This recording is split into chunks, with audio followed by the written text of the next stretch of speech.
La journée d'aujourd'hui, comme on l'a dit hier, on va être beaucoup dans l'action. Je veux juste passer la parole rapidement. Les trois personnes, finalement, qui ont créé la communauté de pratique, comment ils voient la journée d'aujourd'hui se dérouler. Le but de la communauté de pratique, c'est la collaboration. Il y a des désirs qui discutent. Là, on aimerait ça être capable de se faire aider, comment faire de la perception. On aimerait ça avoir une bonne collaboration politique-administration. S'échanger des formulaires, s'échanger. Le but de la communauté de pratique, c'est ça. La plateforme, c'est un outil.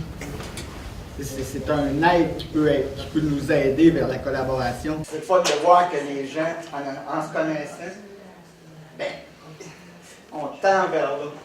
Dans le but d'aller dans le sens de qu'est-ce qui doit être discuté ici aujourd'hui, on va faire ce qu'on appelle un forum ouvert. Le forum ouvert permet juste de se donner un temps pour que la communauté ait les conversations qu'elle doit avoir. L'invitation, ça va être ceux qui ont un sujet qu'ils veulent absolument discuter, de l'écrire sur un post-it. Et ils vont dire, moi, j'ai besoin de parler de densification des logements. Comité d'habitation, parce qu'il y a des gens qui ont un comité d'habitation. Il y a non-paiement de loyer et politique d'éviction. Nous allons aussi vous donner des feuilles comme ça. Alors vous allez pouvoir écrire ici qu'est-ce qui est important dans la conversation. Nous, on va faire la compilation de ça pour redonner à la communauté. Mais est-ce que vous avez un comité d'habitation? On est en train de former. Ok, vous êtes en train de... On vient de faire une journée d'habitation le 21. Parce que le problème chez nous, c'est plus le vandalisme.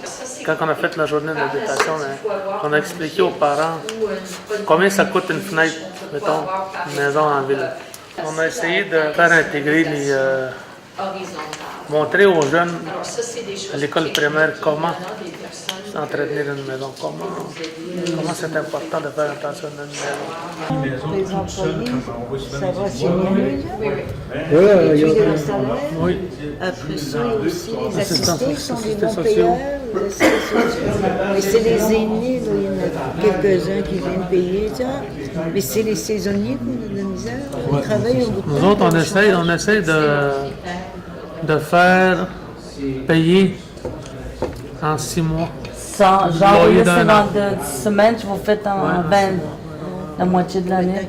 Il y a aussi, nous autres, la difficulté, là, c'est de... Tu sais, les gens qui ne payent pas le loyer demandent des services. Qu'on fait des réparations, puis ils ne payent pas leur loyer. C'est tout le changement de mentalité dans le fond qu'il faut faire. Parce que même nous autres, des fois, ils disaient je ne paie pas mon loyer parce que tu ne viens pas la réparer. Toute une semaine, on fait de la sensibilisation. C'est tu expliques la loi. Une autre journée, c'est sur la sensibilisation. Pourquoi c'est important de payer. Si on ne paye pas, on n'a pas de maison. Si on n'a pas de maison, ben on est surpeuplé. Ça fait de la violence familiale, ça fait des attouchements sexuels, ça fait des agressions sexuelles, ça fait beaucoup de choses. C'est les 4 élus qui ont le même dossier que moi, plus le directeur, le porteur du dossier de l'habitation, infrastructure et mobilisation. Ce comité-là, c'est quoi son rôle? Comme réviser la politique, on a des situations d'urgence, puis on parle des constructions qu'on fait, comme quand on fait des agrandissements d'écoles, l'avancement des travaux, on parle des problématiques qu'il y a à l'habitation, des choses que tu veux savoir en tant qu'élu. Je demande au directeur d'amener des informations comme l'avancement des paiements de loyer, un peu de tout. C'est pour donner des orientations? C'est ça, oui. C'est pour aider à attribuer les logements, les futurs logements. Nous autres, comment on l'attribue présentement, c'est à la table du conseil. On est 10 élus, on a une liste, c'est là qu'on l'attribue, mais on veut créer un comité d'attribution. On est rendu là à créer le comité d'attribution de logement. Il ne faut pas que les élus s'en mêlent. Et c'est ça aux employés. Parce que les employés sont déjà prêts, ils ont déjà leurs critères comment donner. Il faut faire confiance à l'administration. C'est pour ça que les difficultés... Moi, je dis qu'il aimerait sortir parce qu'il n'y a plus de place à la réserve. Il voudrait agrandir la réserve. C'est fixe une réserve, on ne peut pas l'agrandir. Oui, une réserve. Ça peut prendre du temps des fois. Comme nous autres, notre agrandissement, je te dirais que duré quasiment 20 ans. J'ai rencontré Wendake et c'est intéressant parce qu'eux, ils ont quand même acheté des terrains de la ville de Québec pour agrandir leur propre réseau. Et la seule raison qu'ils vont accepter un agrandissement, mais souvent, c'est juste pour du logement. Si tu peux revoir faire du développement, le développement économique, des projets, là, ça va être refusé. Mais si tu leur dis, si je veux avoir un agrandissement pour plus de l'eau, pour construire des logements, c'est la seule affaire qui est admissible. Parce qu'on vient de passer l'étape de l'agrandissement, nous autres. Là, il est rendu terre fédérale, il reste l'étape à devenir terre de réserve. Nous, tu as fait des mini-maisons. On a fait des mini-maisons, des duplex l'année passée. Dans mes vieux logements, j'ai des duplex, des triplex, puis j'ai un bloc appartement de 8 logements. Les autres, c'est toutes des maisons unités familiales, individuelles. Là, on a un projet cet été, on a fait une demande de financement, c'est pour 4 duplex. 4 duplex? Oui, 4 logements. Alors, les conversations qu'on a eues ici, oui, l'opportunité, c'est de les continuer sur la plateforme. Peut-être dans des petits groupes qui veulent continuer à en parler. Nous, on va récolter ça et essayer justement de le mettre sur la plateforme disponible à tout le monde pour que les gens puissent continuer à converser. On va fermer bientôt cette rencontre.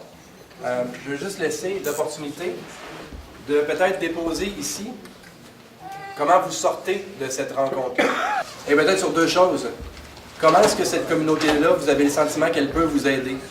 Et aussi, comment vous avez le sentiment que vous pouvez aider cette communauté-là? Hi, I'm from Long Point First Nation. My name is Kathleen. I really enjoyed the setting of the meeting. It's more open, and there's no hesitation to share what we think of our community, how we could help one another. So it's a great experience for me. I've been to a lot of housing meetings, and this is a different format, which allows us to speak openly. And I really learned a lot how different communities react to different issues or situations in their community. We shared and exchanged our values and our belief in how we could provide for our community in better ways of understanding. And I'd like to say thank you for being here and inviting me. Bewitched. On est considéré comme la nation Ria. On est appelé de même. Donc, faut aimer ce qu'on fait. On est à la bonne voie. On avait partagé nos faiblesses, nos forces, bien des choses. J'ai appris beaucoup. Bon, grandir avec ça, je pense qu'avec le monde que j'ai connu du monde, que j'ai jamais côtoyé, c'était des voisins, je sais pas. Fait que j'ai appris. Je suis enseignante de formation, puis je l'ai souvent fait avec mes élèves pour avoir de l'interaction. Souvent, c'est des petites choses simples qui font le changement. J'aime bien la manière que ça a été amené, puis on devrait continuer dans ce sens-là. Puis je répète aussi que la formation sur le rôle et la responsabilité des élus devrait être mise de l'avant, mais aussi pour les gestionnaires qui travaillent au niveau de l'habitation, pour qu'on puisse continuer à travailler ensemble et à se soutenir.